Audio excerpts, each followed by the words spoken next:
আসসালামু আলাইকুম, welcome to Manhas kitchen. আজ আপনাদের সাথে আরেকটি নতুন ভিডিও শেয়ার করব। তাহলে চলুন, ভিডিওটি অবশ্যই সম্পূর্ণ দেখবেন।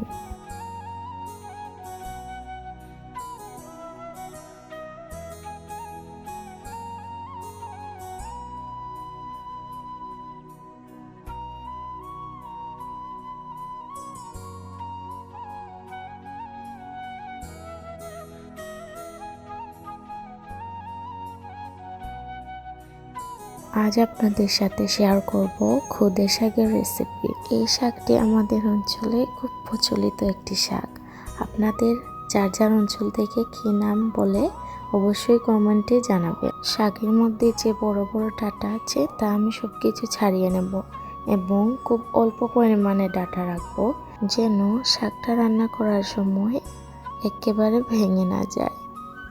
শাকের ডাঁটাটা আমি ছাড়িয়ে নিলাম। এ পর্যায়ে আমি শাকটাকে খুব ভালোভাবে ধুয়ে 15 মিনিটের মতো পানিতে ভিজিয়ে রাখবো, যেন কোনো পোকামাকড় থাকলে উপর দিকে তা বেরিয়ে আসবে।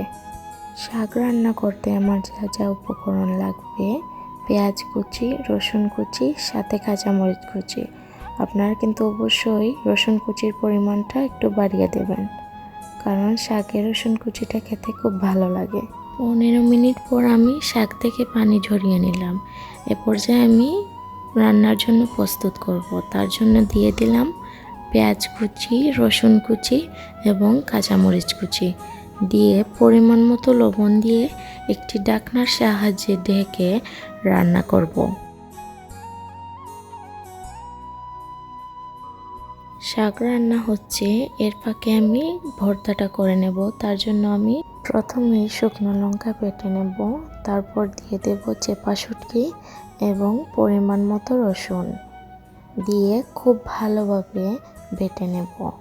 আমার ভর্তাটা প্রায় তৈরি হয়ে গিয়েছে। এ পর্যায়ে আমি দিয়ে দেব পরিমাণ মতো লবণ এবং মিহি করে কেটে রাখা ধনেপাতা কুচি দিয়ে খুব ভালোভাবে মিশিয়ে নেব।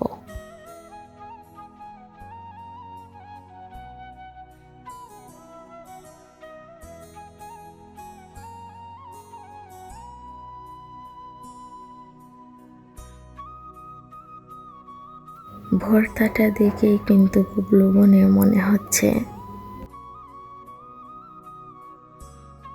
এই তো আমার শাকটা সিদ্ধ হয়ে গিয়েছে।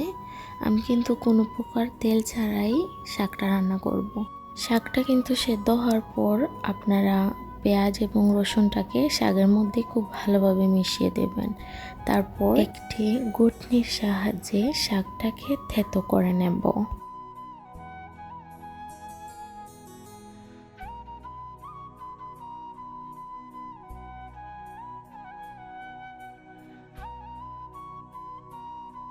শাক থেকে একেবারে পানিটা শুকিয়ে আসলে কিন্তু বুঝে নেবেন আপনার শাকটা তৈরি হয়ে গিয়েছে।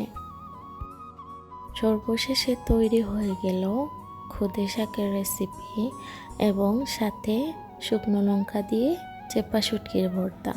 আমাদের গ্রামের মানুষের পছন্দের একটি খাবার, ভাত দিয়ে শাক এবং সাথে চেপা শুটকির ভর্তা। অবশ্যই রেসিপিটি ট্রাই করবেন এবং আমার চ্যানেলে যদি আপনি নতুন হয়ে থাকেন, আমার চ্যানেলটিকে অবশ্যই সাবস্ক্রাইব করবেন, সাথে লাইক কমেন্ট শেয়ার করে দেবেন। ধন্যবাদ এতক্ষণ ধৈর্য সহকারে আমার ভিডিওটি দেখার জন্য।